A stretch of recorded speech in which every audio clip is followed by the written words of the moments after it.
Welcome to the GBC Podcast. This week I am with Pastor Josh, and we're going to talk a little bit more about our series in Hebrews that we've been preaching through on Sunday mornings called Jesus is Better. And a week ago we talked about a figure that a lot of people may not be familiar with. They probably heard his name. At least a lot of people that sat in sermons their whole life have heard his name, but may not know a lot about him and may get a little bit scared when they hear his name. His name is Melchizedek.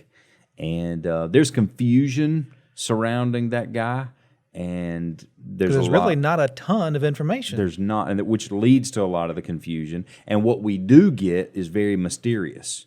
Matter of fact, there have been people who debated this kind of thing for a long time about who this guy is. Is he a real guy? Is he not a real guy? So a lot of this is, forever and ever and ever. So this is one of those little things that I'm not really able to sort of chase down in a sermon in detail. We did talk about it and talked about who he was and that kind of stuff, but really not a lot of time to sort of sit down sort of in conversation and talk through it a little bit together so people get a better idea of who we're talking about. So, all right, you know who Melchizedek is. Rehearse a little of the story for everybody, sort of where he comes from and when he shows up and sort of how that goes. So as Abraham is out trying to rescue Lot, he's been kidnapped and he's trying to rescue Lot. He's victorious. God gives him victory. And then in comes this guy, Melchizedek. It's in Genesis 14. Melchizedek, king of Salem, brought out bread and wine, and he was a priest of the Most High God. And he blessed Abraham and said, Abram is blessed by God Most High, creator of heaven and earth, and blessed by God Most High, who has handed over your enemies to you. And Abram gave him a tenth of everything. And that's it. That's kind of where it stops.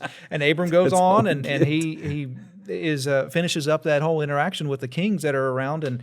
But that's just one little blip, and that's it in Genesis 14. So we only have really three instances where he's mentioned. That one, which, again, like you said, we don't get a lot of information.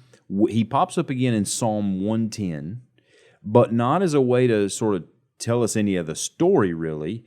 It's a Psalm of David, where he mentions Melchizedek, sort of linking Melchizedek from the past to somebody in the future who will be a coming king, a Messiah. All right, so we know who that is. Mm-hmm. We know that that's Jesus. But Psalm 110 is trying to help the people of the Old Testament understand, remember, there is a Melchizedek in the past. He was a priest and a king, and God is going to bring another priest and king somewhere down the line, and those two are somehow mysteriously going to be linked together. But in Psalm 110, we don't quite understand how all that's going to happen. Then he pops back up a third time in Hebrews, and that's it. So that's really all we have of him. So Hebrews, the end of chapter 5, the part of chapter 6, chapter 7, part of chapter 7, Melchizedek shows up in the book of Hebrews. So he is a really interesting character, all right? And there are a lot of questions surrounding who this guy is and why he's even part of the story. If that's all we get about him in Genesis, then why is he such a big deal? Because he's a really big part of Hebrews. Right. Clearly in Hebrews, the author of Hebrews feels that he's somebody significant, important enough that God included it in His Word to come back to. And so even though there's very little, there's something important there. And what I think is really interesting now that I think about it, there is more about Melchizedek here and his story and how he links to Jesus than there is about, say, Joshua in Hebrews 11. There's more time spent on Melchizedek here than probably Moses in Hebrews chapter 11. And some of the other Old Testament heroes in Hebrews 11, but there's more time spent on Melchizedek. There's almost a whole chapter. I mean, he's scattered throughout that chapter, and then Hebrews 11, some get a line or just a mention. So it's really interesting that he believed he was a very critical person to understanding who Jesus was going to be, but yet so mysterious. So, all right, so we'll talk a little bit about it. We didn't have a chance to really sort of chase this down a little bit in the sermon, so we'll talk a little bit more about it. So in order to do that, though, I'm going to look, and everybody who's watching the podcast, if they can turn with us to Psalm 110, because there's part of this, at least, that I want to read and help everybody understand why it's included here in Psalm 110. I mentioned it a second ago, and so here it is, Psalm 110. As I said, it is what we call a messianic psalm. And it starts this way. This is the declaration of the Lord to my Lord. Sit at my right hand until I make your enemies your footstool. Okay? Now, he's going to go on from there. I won't read it all right now. Everybody can read it. But if you go down verse number 4, the Lord has sworn an oath and will not take it back. You are a priest forever according to the pattern of Melchizedek.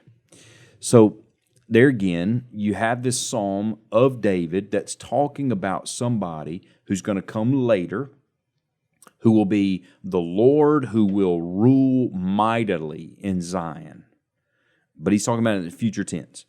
But he says he's going to do this according to the pattern of this king way back in Genesis that we don't get much about. All right, so when David mentions this, he says that a messianic king would fulfill the pattern, and also a priest is going to fulfill this. Now, it makes more sense to us when we get to Hebrews. All right, so we go to Hebrews chapter 7, which is where we were. We talked a little bit about this in the sermon.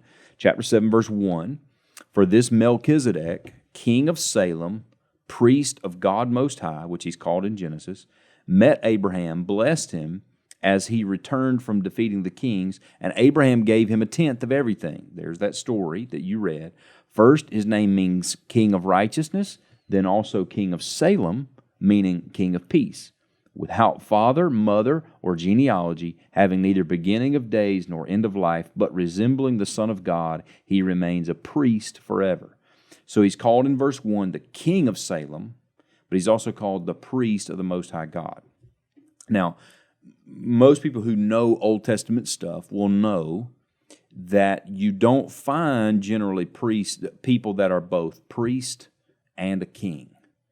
As a matter of fact, those of the priestly tribe, of the tribe of Levi in the Old Testament, were not kingly people. They were not royalty. They were priests. That was the function that God would have them fulfill. But then you have later people that are kings, like coming from David's family. They're not from the tribe of Levi. They're from a different tribe. So you don't generally have the same person, one individual fulfilling both a priestly function and a kingly function. And then even when we see it happen, when Saul tries it, look what happened to him. He was exactly trying to step in and take care of things the way Samuel would, and at that point is when Samuel now tells him, God's taken the kingdom from you. That's right, because you don't do That's both. not your role. That's exactly right. So, but we do know about Melchizedek. He was both a priest and a king, but he was not a Jew. He's not an Israelite.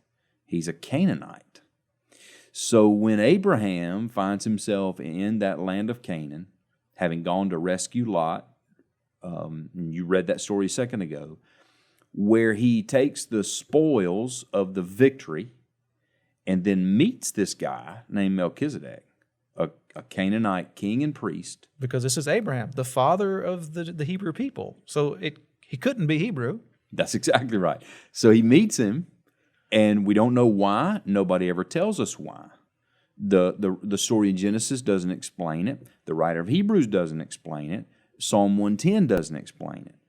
But he, for some reason, gives him a tithe, takes a tenth of all the spoils of war from that victory and gives it to Melchizedek, because he understood in some way that Melchizedek was a priest that, so let me explain it this way. If you go back to the Old Testament, Israelite priests, by law, were supposed to take a tenth of the income and those kind of things from the people. That was the priest's job, was to take that tithe. And they had no land, but they had that benefit. That's right. So they took the tithe. Well, Abraham understood that because Melchizedek was a priest, and it didn't say this in the Jewish law because this guy's a Canaanite, right? Well, and the Jewish law wasn't existent. That's right. It wasn't written till way later, right? So, but he knew to give Melchizedek a tenth of all the spoils of the victory. So there was something going on. Again, we don't get that explanation, but something Abraham knew that he was supposed to give a tithe to this priestly king, or kingly priest, however you want to say it, right? But both of them are said of him. So again, that's part of the mystery. It's not explained to us. We're not told what Abraham knew, what he didn't know. We're not told any of that. But we are told that Abraham knew to give a tithe to Melchizedek, and Melchizedek in turn blessed Abraham. Another role of the priest. Of a priest. And which is another odd thing, is because you have a Canaanite priestly king giving a blessing to Abraham. In the name of El Elyon, the God Most High. The God Most High, that's right. So what we understand of Melchizedek, basically, is that he's a king priest, but that he worshiped the one God. Even as a Canaanite, he worshiped the one God, the Most High God. And what's interesting in that blessing is that Melchizedek gives a blessing to Abraham. We would think in our minds it'd be the other way around, because God is the one who blessed Abraham to make him a blessing to all the nations. That was part of the promise. I'm going to make you a family so big you won't even be able to count. I'm going to give you a land. I'm going to make you a blessing to all the nations. But it wasn't Abraham that blessed Melchizedek. It was Melchizedek that blessed Abraham, which speaks of the superiority of Melchizedek. Abraham knew that Melchizedek was on a different level than he was. Mm-hmm. He was superior to Abraham. That's sort of the point of the writer of Hebrews is trying to make, right? He's drawing the link from Melchizedek's priesthood to Jesus' priesthood. And even that he supersedes the Levitical priesthood, because if Abraham is submitting to him as a priest, and all the Levites are, in a sense, in Abraham as their father, then he's above all the Levitical priests as well, not just over Abraham and the kings to come out of Abraham, but over the priests that come out of Abraham. That's right. He's superior to everything in Abraham, even Abraham himself, because Abraham is the one who gives him the tithe. So it's a really cool story of a guy. Now, but then the question is that a lot of people begin to debate. So that's the basics of his story. It's kind of neat that it begins kind of like a commentary. It reads like a commentary the first few verses, and then it hits with this next thing. That's right. So verse 3 that I read a second ago really throws a wrench in the whole thing. All right. So we're tracking with him, and then it says that he, meaning Melchizedek, is without father, mother, or genealogy, having neither beginning of days nor end of life, but resembling the Son of God, he remains a priest forever. Now that's just weird, because that to our human minds, that we start doing now some theological gymnastics to start going, okay, now wait a minute. What does this mean? All right. It sounded like a real guy. He's a priest. He's a king. But now it doesn't sound like he's a real person, because he doesn't have a father. He doesn't have a mother, according to verse 3. He doesn't have even a genealogy. We don't trace his family roots anywhere, either backward or forward. It sort of seems like this guy's just hanging out there. He just appeared like with no father, no mother, no genealogy. And so he has not a beginning of life or an end of life. So it's like this guy just sort of so that leads then to a debate. Was Melchizedek a real guy, a historical figure, or was he what we call a Christophany?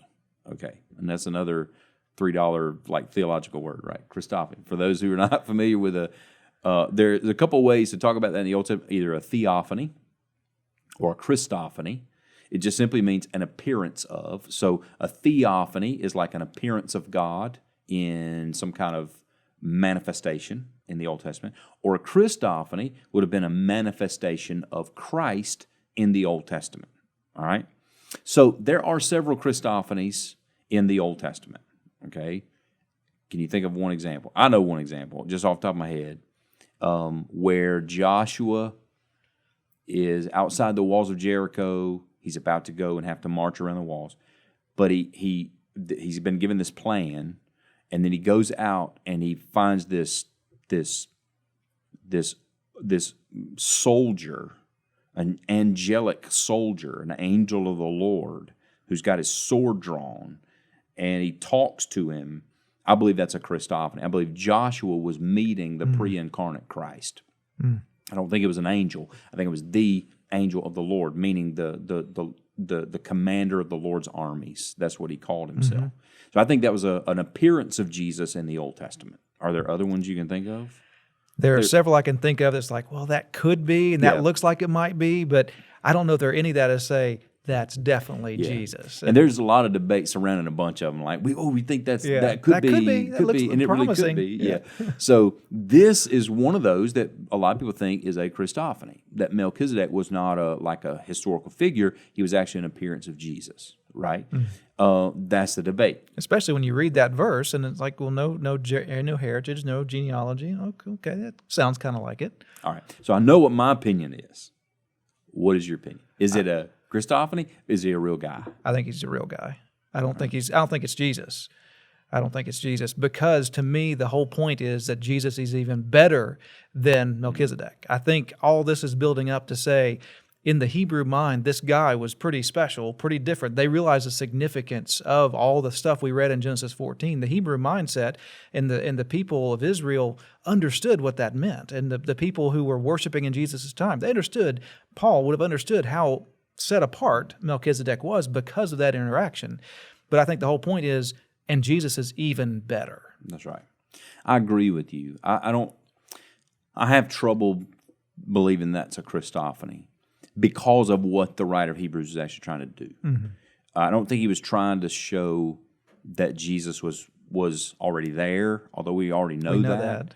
I don't think that was necessarily his point. I think his point was to say that Jesus has followed that pattern as if Melchizedek didn't have a father. It doesn't say he didn't have a father and a mother.